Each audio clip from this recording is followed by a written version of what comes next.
Separated from her mother and struggling along the banks of a river, this young American black bear was in desperate straits.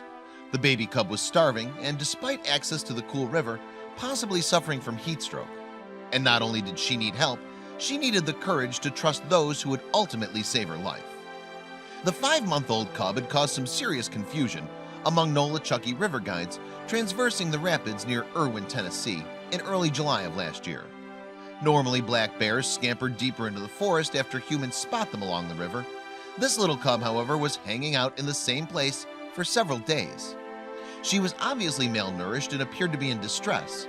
Matt Moses, owner of the company USA Raft, told Knoxville News Sentinel, "My guides kept coming back to me and saying they had no idea what to do. We didn't want to see this bear die on the side of the river."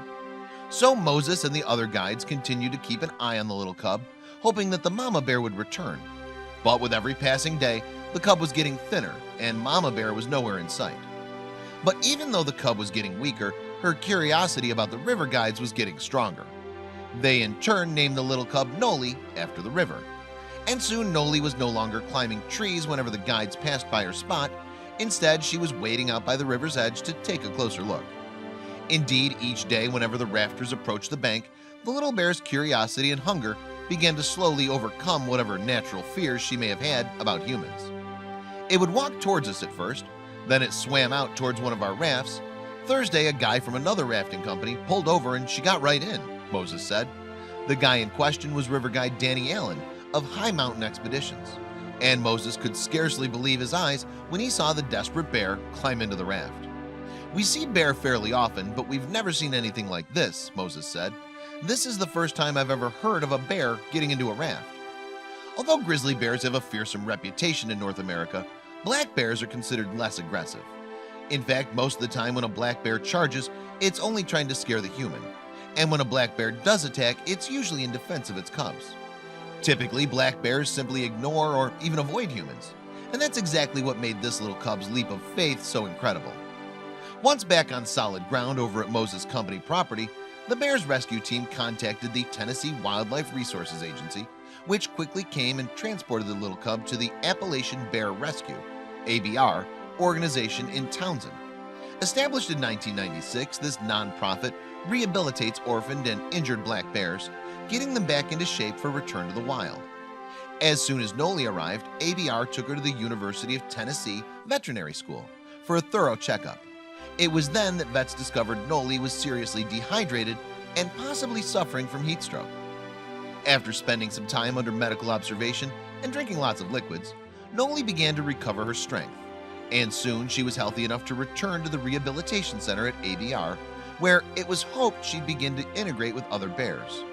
Indeed, Noli's appetite and health returned within only a matter of days, according to the Rescue Center's board president, Dana Dodd. She likes grapes and applesauce. Those things are great for her because they're filled with water, Dodd said. However, Noli still had a lot of growing up to do before she could return to the forest. In the wild, cubs usually stay with their mothers until they're 16 months old. But to help ensure Noli's survival, the center wanted to keep the cub in rehabilitation until she weighed at least 50 pounds.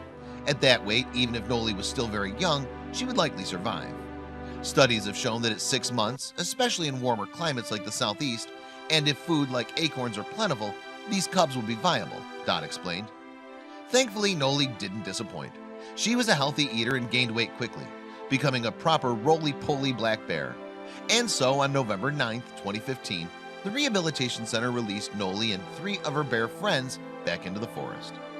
Today, our mission with Marvin, Carter, Noli, and Sola came to an end with their release back in the wild, the Rehabilitation Center wrote on their Facebook page. It's what you and ABR have been working toward since the day they arrived. They're big, healthy cubs. Their weights ranged from 77 to 97 pounds, the center added. We wish them a long and happy life. In order to give her the best chance at survival, the team released Noli close to where the river rafting guides had originally found her. And to keep track of her wanderings, Appalachian Bear Rescue fitted her with a radio collar and identifiable ear tags too. Not surprisingly, Nola's heartwarming story made her many fans, even some as far afield as Australia, Europe, and Asia. In fact, when Appalachian Bear Rescue auctioned off a felt replica of the little bear, the bids flocked. In the end, the replica fetched more than $500 for the charity, proving once again that Noli is much more than just your average bear.